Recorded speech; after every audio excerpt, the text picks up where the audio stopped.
Hi, everyone. Welcome to Wandering DMs. I'm Paul.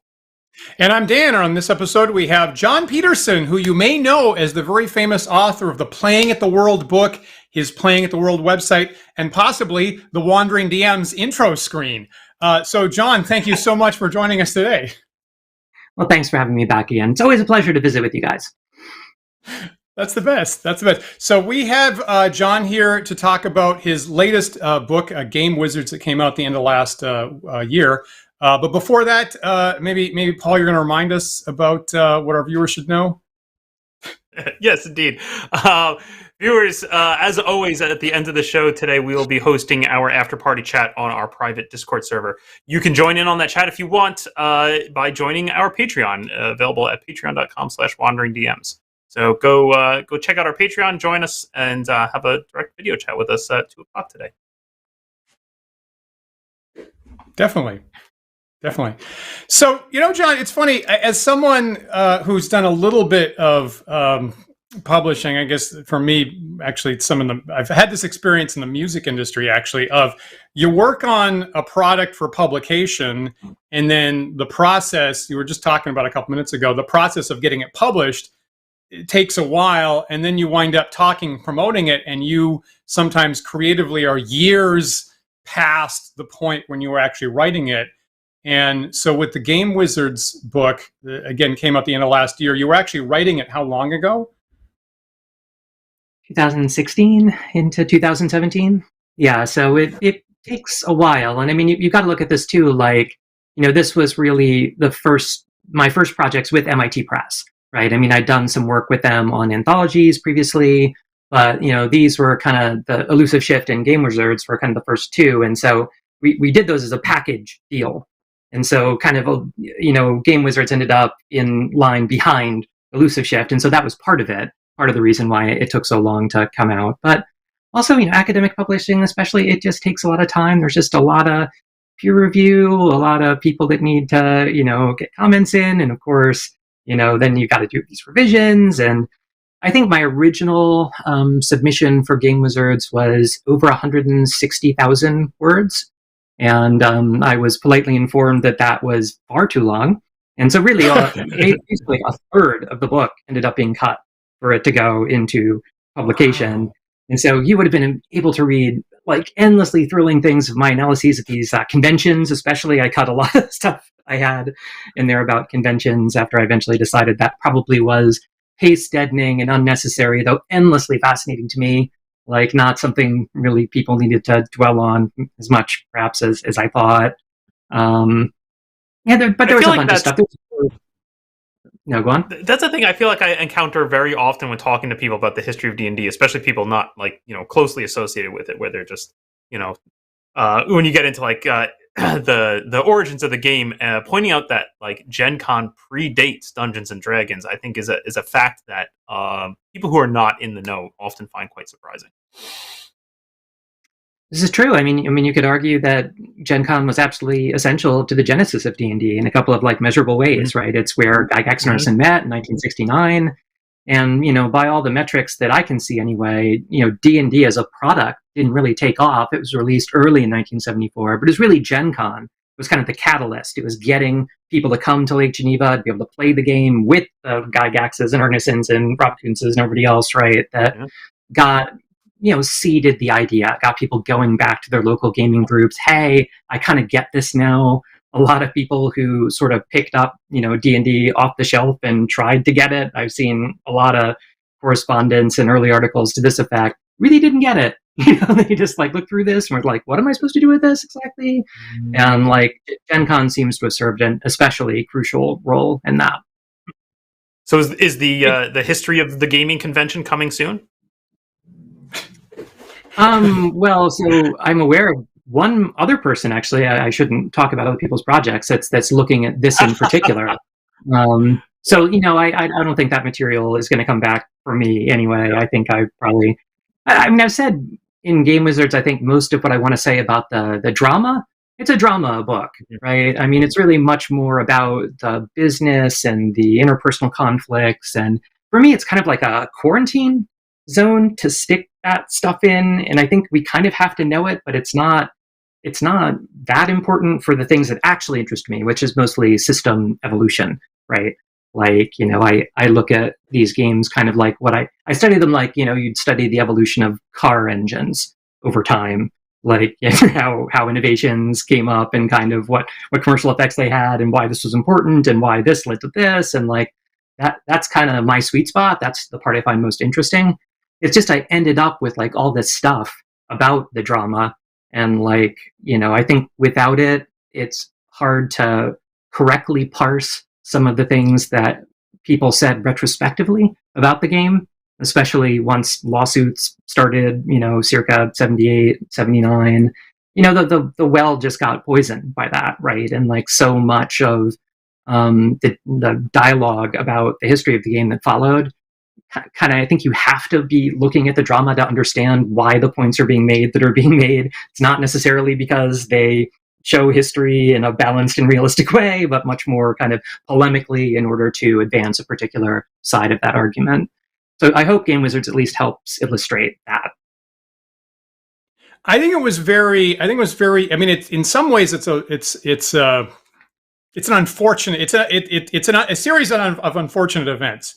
Obviously in the book you refer to that conflict as the Great War that we're inspecting, and it is, it's too bad that one side hyperbolizes a little bit at one point, and the other side bends the truth a little bit for public relations purposes, and then at some point it becomes completely uncorked, and both sides apparently are just completely willing to just completely make up, completely claim that the other side had almost nothing to do with the creation of D&D, and it's rather amazing that it got as completely ferocious as it did.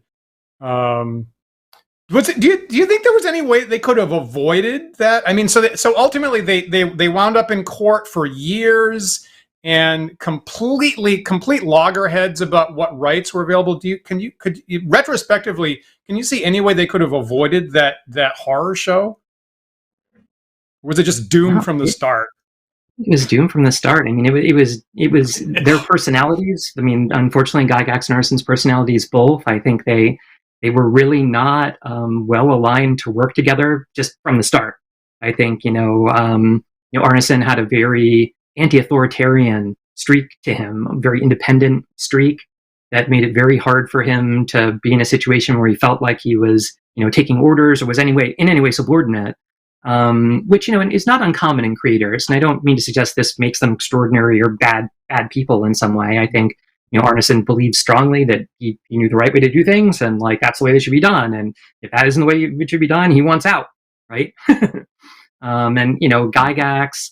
I mean, I think there's a lot of, I go quite a bit into his personal finances and some of his struggles at this time, especially with his large family and so on. I mean, I think his incentives for protecting this and, making sure that he had those controls in place, I think are rational ones, but were wielded, in a very peremptory and, in a fashion that just could not but instigate precisely what occurred.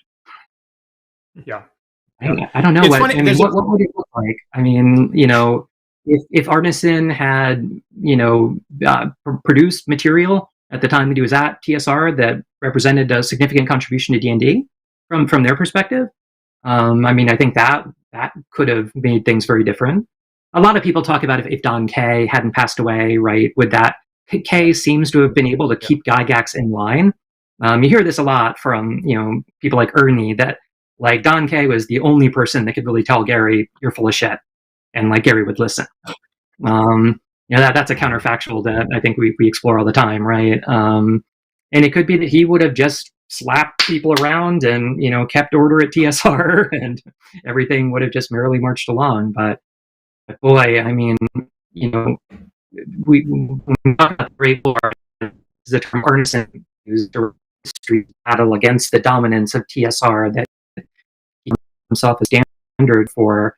The roots of that go back to just these perceived slights, actual slights that, he was on the receiving end of, and the difficulty of kind of getting his Twin Cities coalition of friends integrated into this structure that they didn't control, that was TSR. So man, I don't know how that could have gone any better.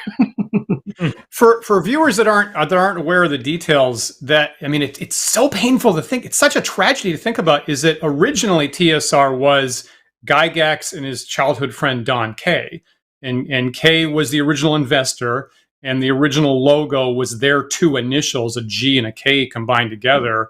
And Dungeons and Dragons came out, and within the year, Don Kay passed away. And so initially, to my understanding, TSR was set up with Gygax was going to be the creative, Kay was going to be the business leader, and within a year, at the age of 36, Don Kay had a heart attack and passed away.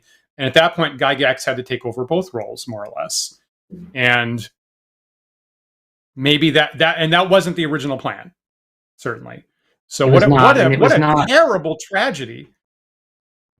And it was not a role, again, that Gygax sought. It wasn't one that he was particularly well suited for. I mean, a lot of Game Wizards is really detailing the degree to which, he viewed managing the company as kind of an obligation that he was always trying to foist off on other people, but then was really unhappy with anything they did. And, I mean, it was a terrible situation for running a company. You don't want that. You don't want a chief executive who really is not interested in running a business and wants to be a creative, and yet feels like he has this responsibility and can't relinquish it, right?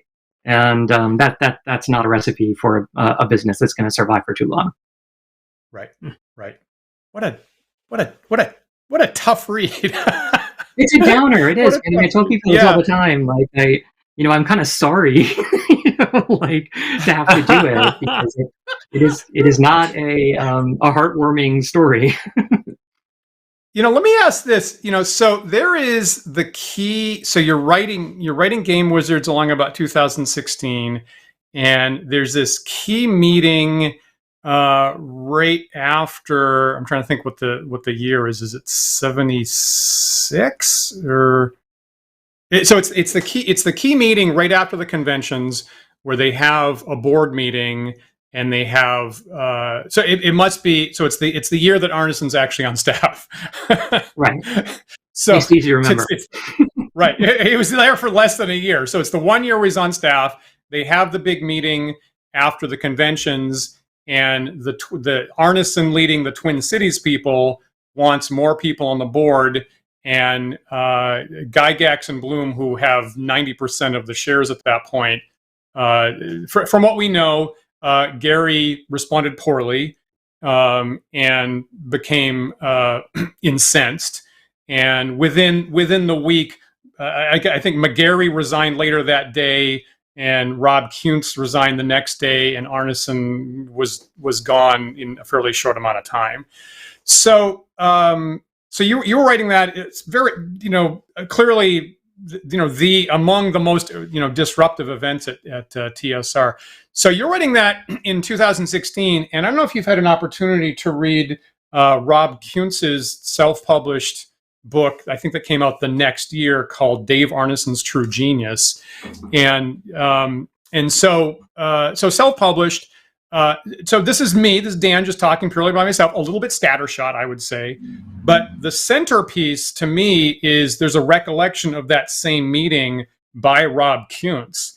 And it's in which he recalls Gygax really unloading on Rob, who at that point is only, I think, 20 turning 21. And the trauma and the pain of Rob remembering this 40 odd years later is really palpable. He's clearly really hurt, enormously hurt by that moment, and cannot get over it. And to an extent whereby up until that point, he had kind of been, for 8 years, he'd kind of been Gary's squire. He more or less flipped sides to a certain extent. Would Rob's recollection have changed how you wrote about that meeting in any way? Oh, I mean, certainly I'd read that before Game Wizards, had to be formally submitted. So when I say I was writing Game Wizards, 2016 into 2017, of course I'd read Rob's book by the time Game Wizards had congealed.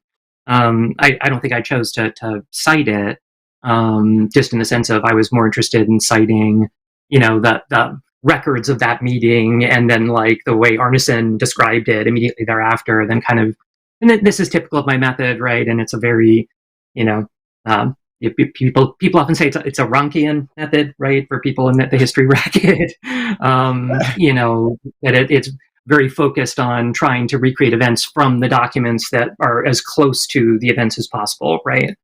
But I mean, I think it largely conformed, Rob's account of it did, with my understanding of how that all transpired, right? I mean, I think there were a couple of details about, you know, very minor things that differed from the way that Arneson characterized it in the weeks that followed. But like, yeah, it seems legit. It was my favorite part of that book. In the sense of reading that, I was like, oh yeah. Me too. Yeah, very visceral. Yeah, I agree. That was very, I was going to say, Rob clearly was very upset about that, yeah, and about how he felt he'd been treated. And, you know, when we talk about change sides, I mean, I think, you know, remember as well, during 76, through a series of historical accidents, Arneson spent a lot of time working in shipping. This is something I think a lot of people have talked about when he was at TSR. He wasn't really he was hired as research director. He didn't end up directing a lot of research, but he did end up doing a lot of packaging and shipping. And I think he and Rob actually were together a lot because of that, because of where a lot of Rob's responsibilities were at the time. And so I think they just kind of struck up, you know, a friendship. And I think that after Arneson left, you know, there were projects Rob was hoping to realize that he thought, you know, whatever Arneson's next venture might be a good place for them to land. But at the same time, he kept writing for The Dragon, right? And he was still, although no longer formally on staff, I mean, he was still working with Gary, and of course did on and off, you know, into the 1980s, right, on various projects. And so I think he kind of played both sides of it a bit, is the sense I get. I think it was acting as a neutral party, I think is what was happening. Yeah, in the alignment category, but who's lawful, who's chaotic, I'm not sure, but yes, he seems to have gone to neutral. And I'll also say there's a fun cartoon you include in there, drawn by Dave Sutherland, in one of their strategic preview publications, of Dave McGarry looking for Arneson, couldn't find him, and then the last panel is Arneson completely wrapped up with packing tape, trapped in the shipping room, which is pretty amusing. It's a pretty raw deal he got, right, in a lot of respects. And it's so hard. You know, one thing you can't do from the documents, right, that I work from is, you know, get the chicken and egg of that, right? Was it that he was unproductive in other ways, and so they made him do this? Or is it because they made him do this that he was unproductive? Or, you know, it's real hard to find the causes and effects around things like that. But certainly they were correlated. Certainly, you know, that. And in a shop like TSR, the scope of the company at the time, everybody had to do everything. And it was, you know, it was not, no matter what your title was, you had to sweep up at the end of the day if that was what was required. And, you know, I think Arneson took that very, very poorly, and was very upset by what he perceived to be the dictatorial character of the management of TSR. And, you know, he was subject to a number of indignities that, yeah, I think would be very good justification for someone to quit a job.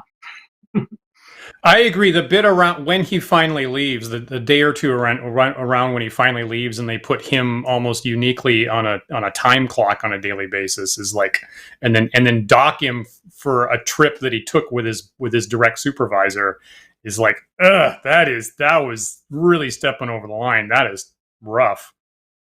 Yeah. I mean, I thought it was really important to do those days in a lot of detail. Like I really, yes. That you can look at that as one of the sequences I maybe worked most on in the book, was just trying to get exactly how that unfolded. Because, you know, at the end of the day, I'm really not able to tell you whether he was fired or he quit, right? This was another thing that was being taken to like the government when he was trying to get unemployment, that like was the subject of this enormous dispute, and like everybody had all their different perspectives on it. So, you know, this is part of my another, again, methodological thing for me. You know, when you can't explain it, you know, just try to lay out the facts as perspicaciously as you can, right? And maybe the satisfaction you're trying to get from an explanation will come of its own accord. I'm paraphrasing Wittgenstein there, actually. But like, you know, that's the best thing I know how to do when I can't answer a simple question like, was Arneson fired or did he quit? I think that's useful to try to get that down in as much detail as possible. I do. Yeah. Okay. Now here's a question. Here's a question that I wanted to get into today. That finally I'm sure that you can answer this very clearly, Jon. And that is, here we are, historically on the cusp of yet another edition switch for D&D in one way or another. So obviously your book ends circa 1985, but here we are talking in 2022 as Hasbro and Wizards of the Coast has playtest materials coming out. They just had a document come out like about 48 hours ago thinking about their switch from 5th edition to whatever comes next. So a major, maybe the biggest part of the dispute in this legal fight between Gygax and Arneson is if Gygax and Arneson say we're going to be splitting royalties for Dungeons and Dragons game products, and then after the little white box is really no longer being published, and you start publishing basic D&D edited by Holmes and products with advanced D&D and their new hardcovers for the first time, is that the same game? Should Arneson get a cut of those later products? Is original D&D and advanced D&D, is it the same game? And what kind of moral rights do the original creators have to derivative products? Yeah, this is an endlessly fascinating subject, and probably the thing that Game Wizards explores most, I'd say, is exactly how we can try to attack that question. I don't think there's any easy pat answer. I think the unfortunate reality is the original contracts were drafted so poorly that it's really not clear what they meant by the game of Dungeons and Dragons, right? And the game or game rules called Dungeons and Dragons, does that contract refer to the original brown box or something that is just like it, or does it refer to, say, Holmes Basic? I mean, Holmes Basic is maybe an even harder one than looking at AD&D, because Holmes Basic, is continuous with OD&D. It is a fan edit. In some respects, I think it is the greatest triumph of the fan community's attempts to reform D&D and turn it into a comprehensible system, which is, something I talk about a lot in my first book, in Playing at the World. But when it came out, there was a real question. I mean, there was a crossroads for TSR. From the work that Zach Howard has done, looking at the original draft of Holmes Basic, we know that beginner set credits Gary Gygax and Eric Holmes as its authors, right? And, a decision was made, and a very consequential decision, I think, to say, no, actually, this should be Eric Holmes as an editor, and the author is going to be Gygax and Arneson, and we're going to continue to give Arneson royalties for that set of game rules in accordance with this. Had they not chosen that, this is another counterfactual. It's endlessly fascinating to me. Like, what would have happened? Would that have precipitated an Arneson lawsuit then? That would have been very different from the one that came in 1979. Probably would have, is the short answer. They may have just kind of kicked this down the can. But I think in so doing, TSR made it very difficult to make the case that when AD&D came around, that it was a different game. Because so much of what went into Holmes Basic in particular came not from the original 3 little brown books, but from the supplements. And looking at these, and I don't know how much time we want to spend on this. I could do a whole hour just on this subject. When you look at the way the contracts were structured, I mean, I'm fascinated by the fact that there was this original 1974, January 1974 agreement that kind of stipulated the royalty division for Gygax and Arneson, which I think the Game Wizards is the first time people saw that. I think that was a new addition to the corpus that's out there. But people had previously seen the April 1975 contract, which was the one that was actually litigated when we get around to 1979. And that contract was signed on the same day as the contract for Greyhawk, right? Now, the contract for Greyhawk was for a different product. And this was a product that, was written by Gary Gygax and Rob Kuntz, and royalties for that product did not go to Dave Arneson, right?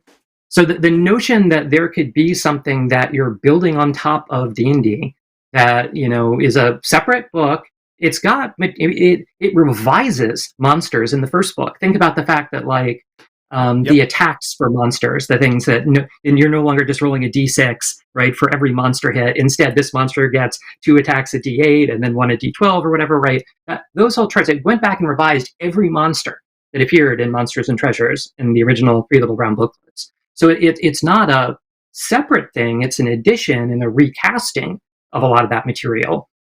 And yet that wasn't something Arneson would have received royalties for.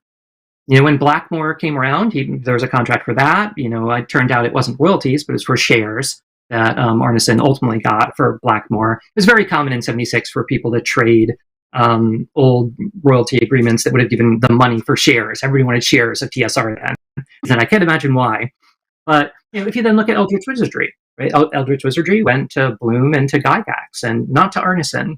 So I think this set a precedent for the idea that if you wrote a book that was like expanding or even revising what had previously appeared in the 3 Little Brown Booklets, there's a separate contract for that, and you award royalties separately that don't go to Arneson. Now imagine the counterfactual world, there's no home space hit, but instead the Monster Manual comes out at the very end of 1977. It's a set of monsters. It revises monsters that previously appeared in supplements and in the LBBs. Gary Gygax is credited as the sole author. How different is that from Greyhawk, right? And so these are the things that make that question of what counts as the game or game rules of D&D such a tasty subject. I mean, again, it's my main preoccupation, I think, throughout Game Wizards, because it's so hard to understand, exactly, how you could apply those vague words written in April of 1975 about the game or game rules called Dungeons and Dragons to the set of products that followed. And I'm not sure I have a strong opinion. I have intuitions about it, I'm sure, that come through in the incidental ways that I write about this. I'm not a lawyer, although I had several lawyers look at this in the course of writing this book and give me some advice and guidance on what they thought about it. Most of them said, well, it's up to a judge. Right? I guess that's a good lawyerly answer. I'm kind of curious, how, if you have a sense for this, how much of this is because the contracts were written poorly versus how much is because this game is a unique flower in the world of intellectual property, right? Like it's a whole new kind of product, or how much of this is that intellectual property laws were changing at the time, right? I was trying to dig up when the concept of work for hire came up, which of course, me being in video games, I see this all the time of in software these days, like who does the software belong to? We talk about that a lot, and I noticed that the Copyright Act was amended in 1976. And it went into effect then January 1st of 78. That Copyright Act of 76 did. So it's right after the Monster Manual went out is when those rules started to come into play. Really? Huh. But it's again, it's endlessly fascinating. I mean, I don't think the changes in the Copyright Act of 76 have that much applicability to the resolution of this question. The work for hire dimension to it is important to this. I did actually a blog post about this a while ago where I did all the iterations of TSR's contracts to show how their language got more specific and improved over time. So I think I looked at original D&D and then Greyhawk and then Top Secret. Do you think those contracts were really pushing the envelope? Was this just a new concept in business in general, or was just the company struggling to figure it out? Well, so obviously, when they did the original, January 1974 contract, nobody imagined probably that there would be this whole set of follow-on products. I mean, the success of D&D was extremely uncertain, and it was very unpromising in the first couple of months that it was out, right? So the question, I think, really, certainly there have been series of wargaming books prior that they could point to. I'm thinking of Duke Seyfried's stuff here, like Melee and things like that they produced, where they put out 4 volumes of it that were kind of staggered, that added new parts to the system. It wasn't that unusual to have there be an initial book and then you put add-ons to it. When Gygax did Alexander the Great for Guidon Games, they then produced a follow-on supplement, Alexander's Other Battles, right? It's the concept that you're going to further develop these things, I don't think was a particularly novel one. I think, again, the problem is just that the original 1974 contract, we can't tell whether it was just supposed to apply to the brown box and the 3 little booklets and reference sheets inside of it, or if it was supposed to apply to derivative works, right? It's really the derivative works notion is the significant one. And as you look at the later iterations of the TSR contract, and I think the Copyright Act of 76 does have some bearing on this question. I think there was a clarification of the nature of derivative works in that. But like, that was the big change. And it was very much, also specifying what we mean by this contract. Well, it's something substantially similar to the manuscript that you submitted to us, right? And if it's dissimilar to that because it's a completely different book, then, this will not apply. But if we fast forward to 1984 to the lawsuit over the Monster Manual 2, when, TSR decided they didn't want to pay Arneson for that, that is a case where a judge did actually rule on this. And the ruling was, okay, there's a monster manual, and contractually after the settlement in 1981, Arneson was supposed to receive X for the monster manual, and this thing has a similar name and seems to be an extension of it. And ultimately the judge argued that these are a single unified work, right? That this is the same work as the original monster manual as was defined in the 81 settlement. And I'm not sure I think that is a good characterization of the situation, but it seems surprising. It does not replace the monster manual. That is another part of the language and the settlement. Clearly, Menser Redbox Basic replaced Moldvay Basic. They took Moldvay Basic off the market and only marketed this, and this is what you could get. Clearly the Monster Manual 2 did not in any sense replace the Monster Manual 1 or something like that. Fascinating. I will just, I'm just going to read the specific language. So I'm looking at the 1975 contract that you put in your book here. And I think the core of the language is that it says, TSR hereby agrees to pay the authors a royalty of 10% of the cover price of the game rules or game on each and every copy sold. And from that flowered all this debate about whether the derivative works were included in the cover price of the game rules or game on each and every copy sold. Well, and there was a further wrinkle in this in the discussion of Holmes Basic, where, they only wanted to pay him half the cover price of the box because the argument was the game or game rules is the $5 blue booklet that is inside, and that the remainder of the value was the Monster and Treasure assortments and the dice and everything else. And they pose this whole counterfactual, TSR Legal does, that if TSR decided to put in a box set that the blue book rules and then gold miniatures worth $1,000 each, does your client believe if the cover price was $1,005, right, that he's entitled to a 10% cut of the entire value of that? And I think that's a pretty good reductio for what the argument was. But obviously Arneson didn't agree and thought that his position was that none of the other stuff that appeared in the box would have had any value without his original idea and without the core rules being there. And we compared it to the difference, if you bought an Avalon Hill game that would have a board and chits and dice in it and rules, he's like, well, obviously you need all these things to play the game, and it was my idea for the game that made it possible for all those other components to be in the box with it. I'm kind of surprised by how coherent both sides are. Like, both of those neither of those arguments are completely incoherent, and I'm broadly kind of surprised at myself for saying that. Yeah. I mean, look, if this were easy, right? This would have been resolved in I think a much more rapid and decisive manner. I mean, it's the fact that there is legitimacy, I think, to both sides of this claim that made this so complicated and ultimately so acrimonious, right? To the point where Gygax would be saying publicly in 1980 that Dave Arneson didn't write a word of the original 3 Little Brown books, right? And Arneson kind of said the same thing, I think, in his speech at Origins on Staten Island around that time. He also claimed, or somebody, one of his publishers published something that said it's D&D is created by Arneson and edited by Gygax or something like that. Yes. Yeah, and you wind up with both sides basically claiming that, amazingly. Yeah, it's a mess, and it's such a downer, man. I mean, this has been such a lodestone on the legacy of D&D that this stuff exists. I'm just trying to at least get the record is, if not straight, at least to the point where we don't have an explanation, but at least we have a sense of what the facts are around this, that we can make of what we will.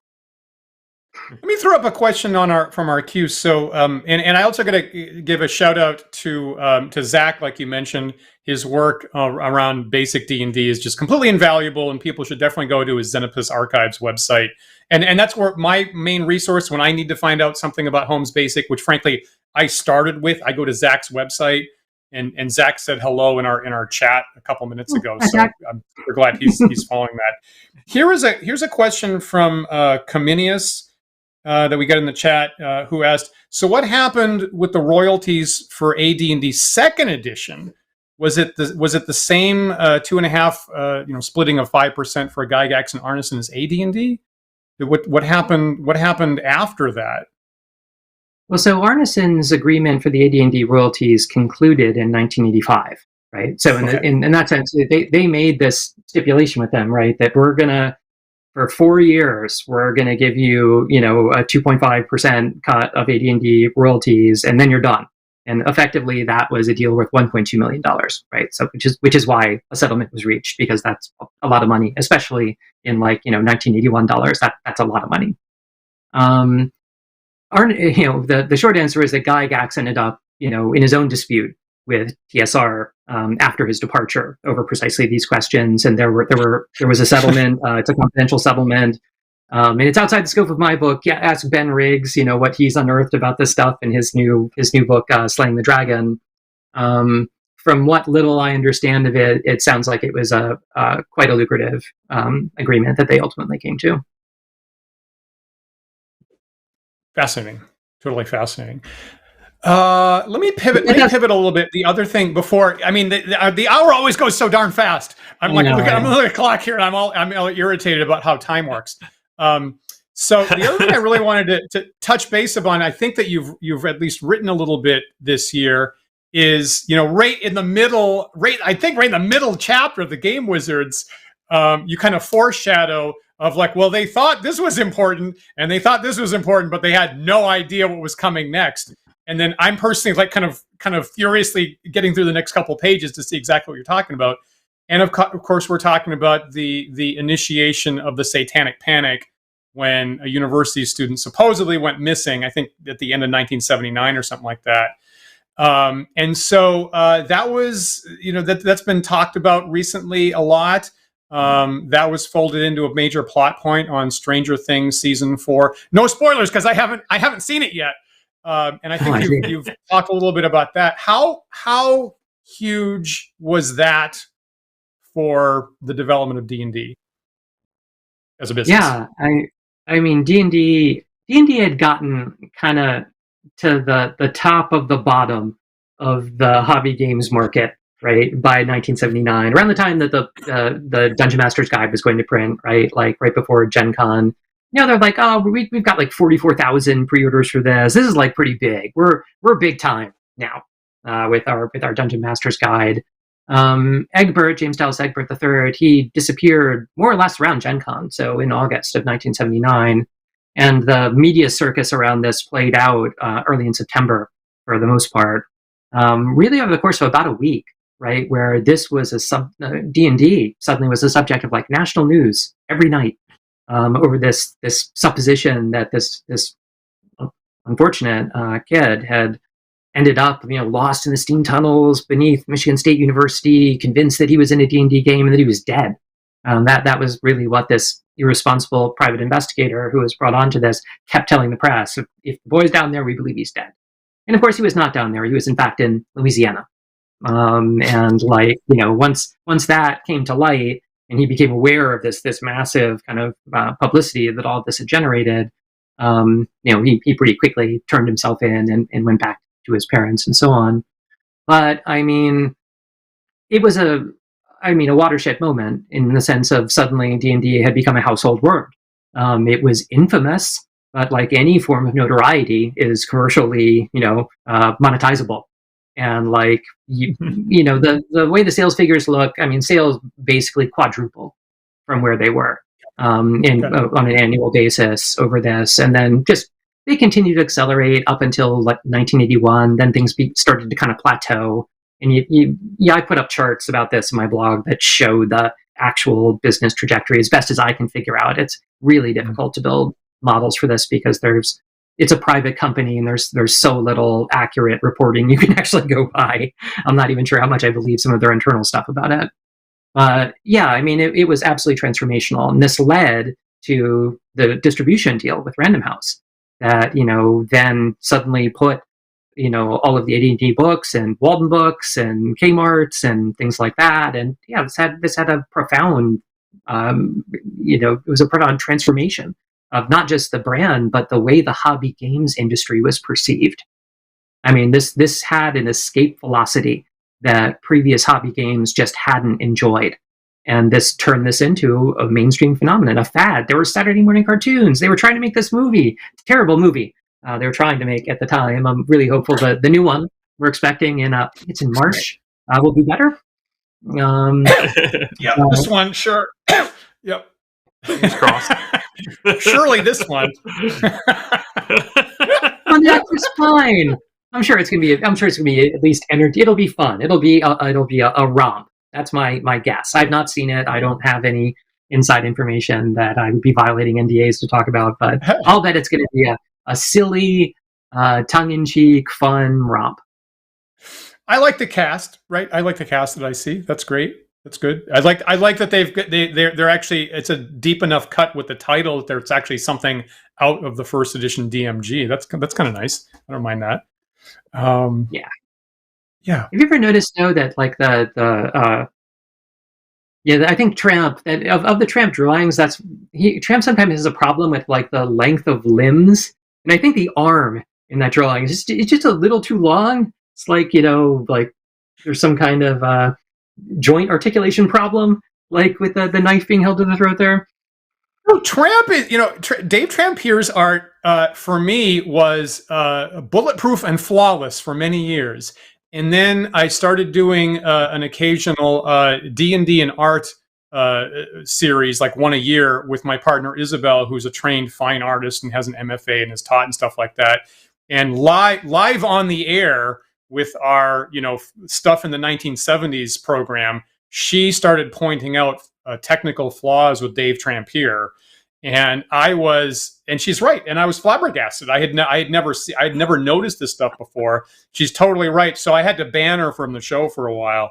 Then, so my ban now too, because I no, we're over that. No, she's back. You have red carpet for you all the time. No, she's come back several times, thankfully. But kind of blew my mind. So anybody can go see the first D&D and art episode where this gets pointed out to me for the first time. Was pretty amusing. Yes, you're right. You're right. But what an enormous improvement versus, you know, what had come out with original D&D with, you know, Greg Bell and Dave Arneson doing some of the art, stuff like that. Just an enormous light speed improvement over what had come before. Yeah, well, agreed. Yeah, I actually love Trem stuff. I mean, I wish there was more of it that survived. I mean, I wish he'd been able to do more. I love some of his wormy panels. I mean, you know, what's not to love? What's not to love? Agreed. Totally. So, you know, so Paul, you know, so I'll just point out that Paul has run a game based on the Satanic Panic. It's funny because he has a 4-hour game that wraps in all these issues of the Satanic Panic and the disreputable investigator and the D&D cartoon. And Paul actually brings a copy of the book that investigator wrote to the table as a prop. And it's one of the most effective, emotional games that I've ever been part of. And I'm to this day amazed at what Paul ran for a very thoughtful game around that. And so that has the two things together have made a really big impact on me.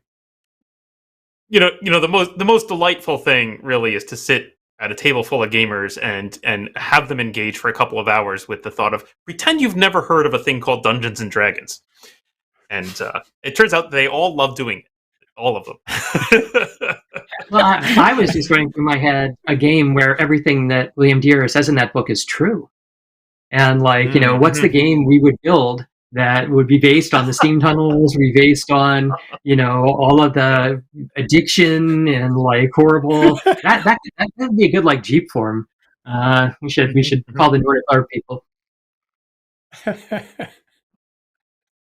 Before we run out of time, I think we were talking at the beginning before we went live on air, Jon, that you do have a new work, a 2022 work that we can talk about.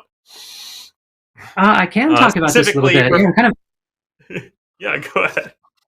No, I was going to say I'm kind of surprised to be talking about this. I learned that this was coming out yesterday, and so I certainly have not said a peep about this in social media or anything. But there's a Trivial Pursuit Dungeons and Dragons edition that is, I guess, coming out Tuesday. Again, I'm kind of in the dark about this apparently, but I was tapped to help out with this actually last year, and I spent a lot of time working on that earlier this year as well. And so, it's certainly it's a fun project to have to come up with trivia questions. I don't know how much people know about Trivial Pursuit. You have to make like 1,800 questions, right, for a set like this. And there are 6 categories for questions, and you do 300 for each category. And so, thanks to the intervention of the Wizards RPG team, who has a few Trivial Pursuit fans in their ranks, we managed to get game history actually as a subject in this. So there are things that'll be questions about the history of the game, but a lot of it is like, questions about monsters, questions about cosmology. How well do you know Faerun? Because, these questions get pretty dicey, depending on how much you may think you know about Dragonlance or things like that. And, there's things about spells and magic items, dungeons and adventures. And so, and like, a project like this, it's something that, I kind of got parachuted into it. I was tapped for it because a lot of the licensed board games that are made for Hasbro are done by this company called USAopoly, who makes kind of the branded board games. And so you're in this kind of 3-body problem where you're contracting with USAopoly and working with the Wizards RPG team. And of course, they have plenty of ideas about what good Trivial Pursuit questions would be about D&D. And so, definitely I will not take responsibility for like everything that's in the project, but it was a cool thing that I did a lot of intense work on and then never heard anything about again until this weekend, until like yesterday, when I read on EN World that like this has just been announced. I was like, oh, wait, I remember working on that. That's good that sometimes you work on these things and they never come to light, and then sometimes you work on it and apparently it is going to come out. So I hope it's good. I haven't seen it. I have no idea how it turned out. You working as a contractor basically on this, you throw a lot of stuff over the wall and you don't really have a lot of editorial control over how what you throw over the wall is going to be utilized. And so I'm hopeful that it's going to be amazing and awesome, that people will love it. But I'm going to have to look at it myself when it comes out on Tuesday. The shots on Amazon looks beautiful, frankly. Yeah, the card art turned out well, and they made all the little pieces for it. I'm really looking forward to figuring out how it turned out. I mean, it certainly speaks well that if they have a section on history in that game, that they would consult an expert such as yourself. So, I think that's exciting, and I don't know. I think it's going to be. I think it'll be fun to play, regardless. I'm looking at the shots right now, and I have to say, like, the thing that always struck me is if you have 6 categories and you're classically, right, have the little plastic bits of pieces of pie. We always call them pieces of pie that you shove in the thing. Gosh, I hope the little tray that they go in is hex shaped. Are they shape it like a hex? The entire thing should have been redone as a hex crawl, obviously. Unfortunately, you can't change the rules of Trivial Pursuit in order to provide these just questions and so on. I'm filing a lawsuit. I know. Well, there's some irony in this because Trivial Pursuit had a tremendously negative impact on D&D. And when Trivial Pursuit came out, end of 1982, it started as a Canadian game, but then it was like mass marketed in 1983. It really like displaced D&D. And really? This game sold at meteoric levels. I mean, I talk about this in Game Wizards. The makers of that game could say with a straight face that this game made more money in like 18 months than both Monopoly and Scrabble had during their entire existence. That's not adjusted for inflation, of course. So but with a straight face, they could say they made more. And again, they were selling 40 million copies of this. It makes the success of D&D what we look at as this, so prominent. It makes it look like trifling compared to like what happened with Trivial Pursuit. And D&D built up over like almost a decade before it really got popular. And this was just an overnight phenomenon.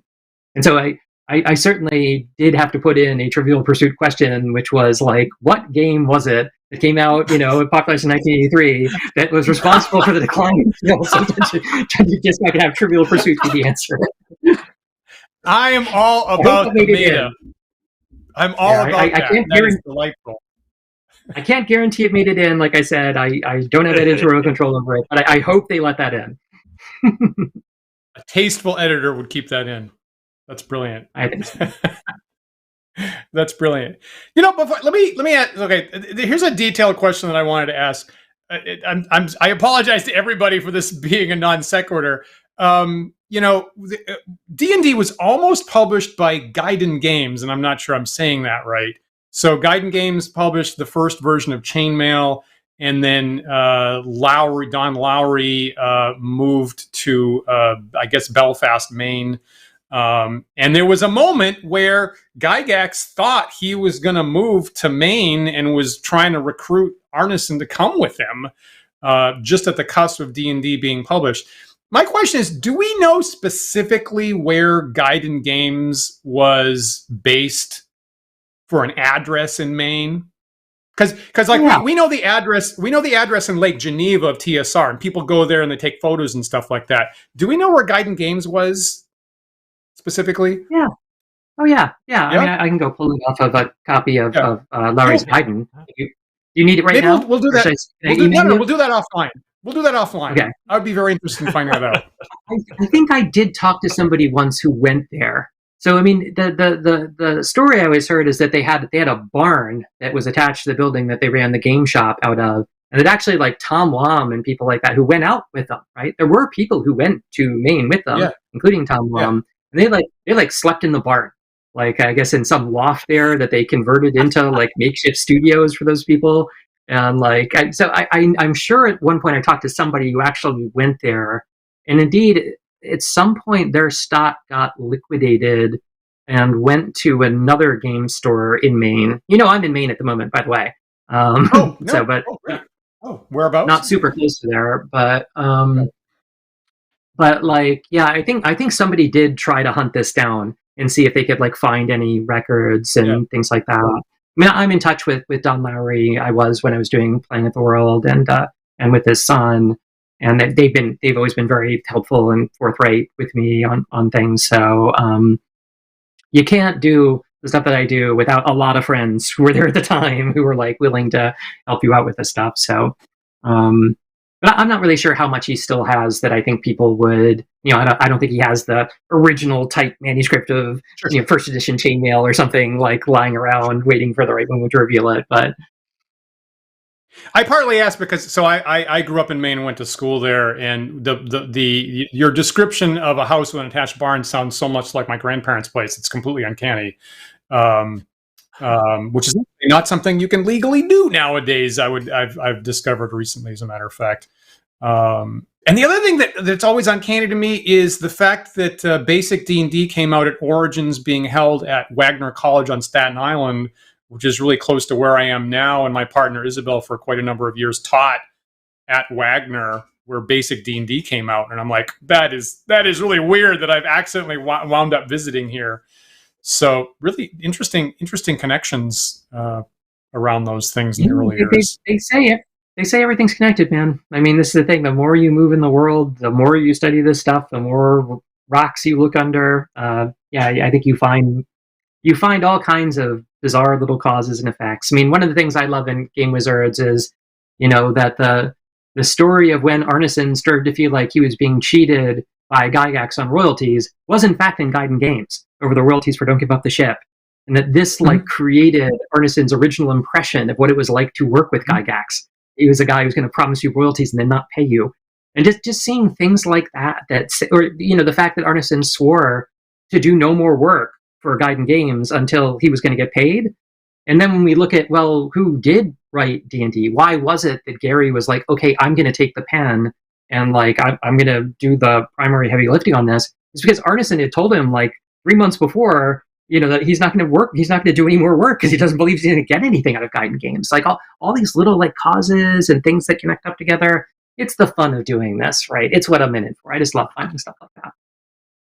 That's amazing. And I also praise, I love the fact that you gently structure it like it's a war game, and every chapter is an annual turn, and the convention season, the summer, is the combat phase, and you have a little end of the turn summary at the end of each chapter, including a little tiny tidbit.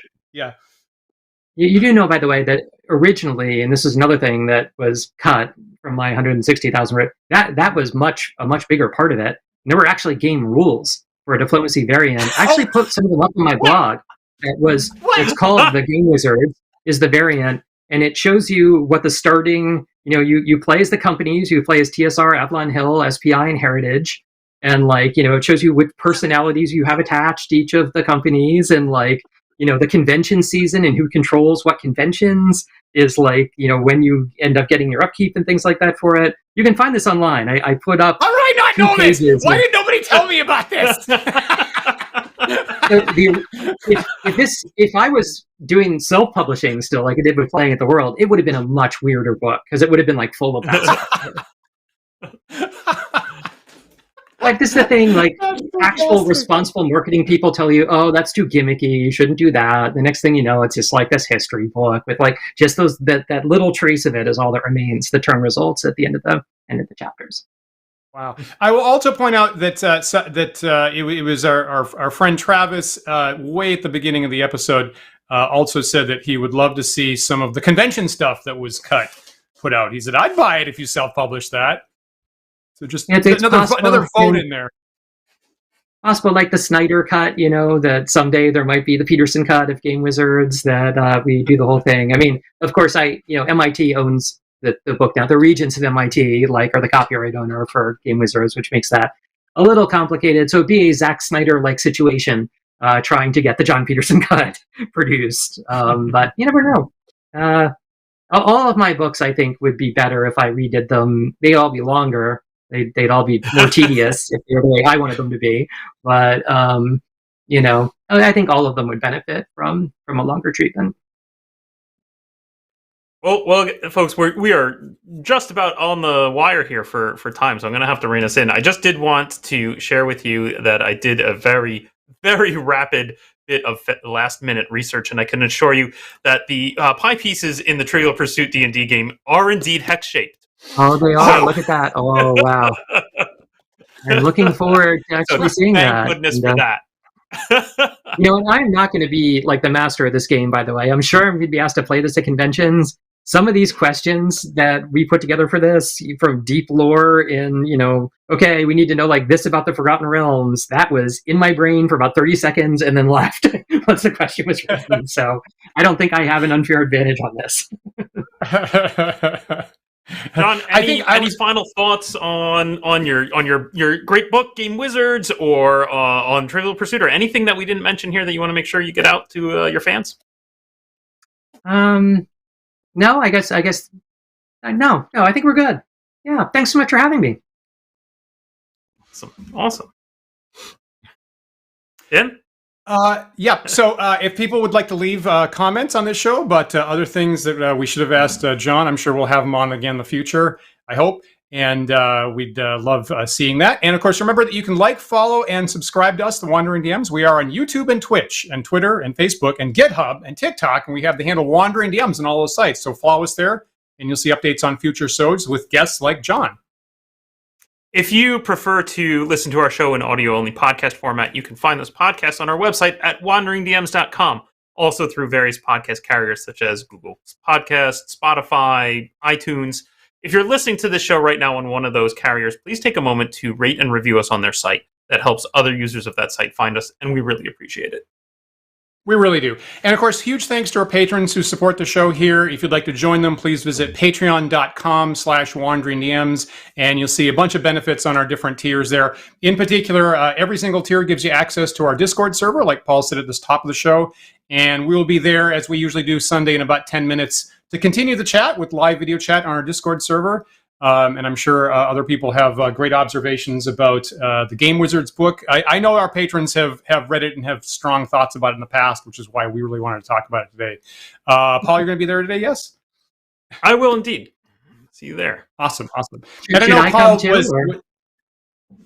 I'm sure we would love that. Is that possible? Do you have time for that, John? Probably. Our viewers specifically said they'd love to see that. Actually, okay, I can come. Just send me the link, and I'll see if I can get Discord working on this thing. I don't know if I've ever done Discord video before, but I'll probably get it to work. Great. If we could get you on there for a few minutes of your time, John, we definitely appreciate it. Yeah, no problem. And in our patrons, jump in if you have other questions we didn't get to today. Also look for other upcoming shows on the Wandering DMs channel. I'll be back tomorrow night with Games from Elder Times as I continue playing through the AD&D Pool of Radiance game, now that I'm up to 1988 in my gaming history. And then Dan Cullen and I will be back Thursday night for another Book of War game, because we are not failing to play war games. We are still playing war games on Wandering DMs channel. So tune in live for some D&D miniatures action Thursday night. And then, of course, Paul and I will be back next week because we are live every Sunday. But John, thank you so much for making time out of your day today. And we hope we'll have you on again sometime. That sounds fantastic. Thanks again. Love the show. That's the best. Yeah, we are live every Sunday at 1 p.m. Eastern Time. So please join us again next week for another thought-provoking discussion. We'll see you then. Bye, everyone.